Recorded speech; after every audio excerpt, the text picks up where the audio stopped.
Coasts of California from north to south are endangered, not initially from forces of nature, but first endangered from one man because he is enraptured in fossil fuel thrall. So he attempts to wipe out clean competition to gas and oil, at a time when wind especially is lower in price, and wind and solar can be stored in battery space for times when the wind does not blow and the sun does not shine. The governor of California and his predecessor explain the whine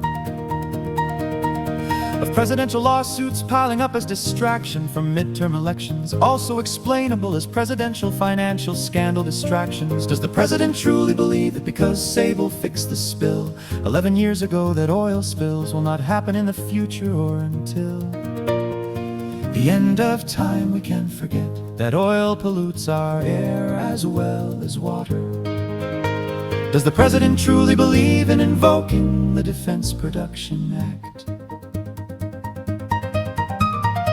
a Cold War-era law that he said superseded state regulations? It typically is invoked in emergencies like hurricanes and the COVID-19 pandemic. The emergency cited is energy shortage in California, fossil fuels when war choked global oil supplies, because the Strait of Hormuz is shut down by war choice of the commander-in-chief himself, who is ignoring clean energy choices. At the same time, the president also paid energy companies hundreds of millions of dollars to cancel planned wind farms off the coast of California. Millions in taxpayer dollars is squandered to support the fading fossil fuel industry, as it desperately attempts to tighten its grip on the world economy, even as clean energy dominates, growing cheaper and faster to deploy than anything fossil fuel can offer.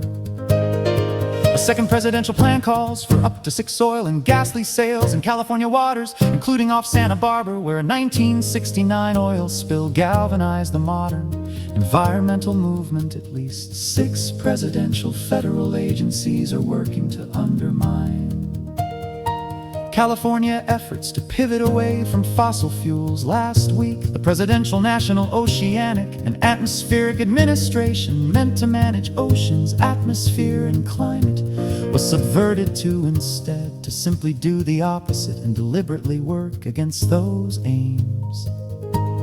The presidential NOAA instead acted to curb the power of the California Coastal Commission, protection of the California coast from threats like oil spills, by reducing 10% of its funding. The 1970 Clean Air Act allowed California to set automobile pollution standards, ending up stricter than federal rules with EPA waivers. The landmark law allowed other states to adopt the California standards. California has filed lawsuits to protect its environment. On August 19th, at a hearing this month, a presidential Justice Department attorney argued that the state lacked standing to sue over retention of 4 EPA waivers. Congress had not yet acted on them. A federal judge will soon decide that question.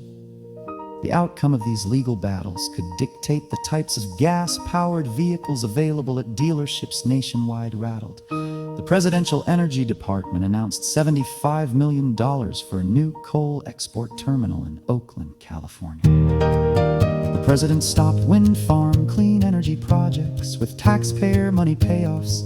The president propped up coal, although wood burning emits 2.8 times the PM 2.5. Wood burning is not additionally touched by presidential chaos so far, because PM 2.5 is not a greenhouse gas, and air pollution laws against PM 2.5 do not often exist. But all dirty fossil and solid fuels could be lumped together in a California venue.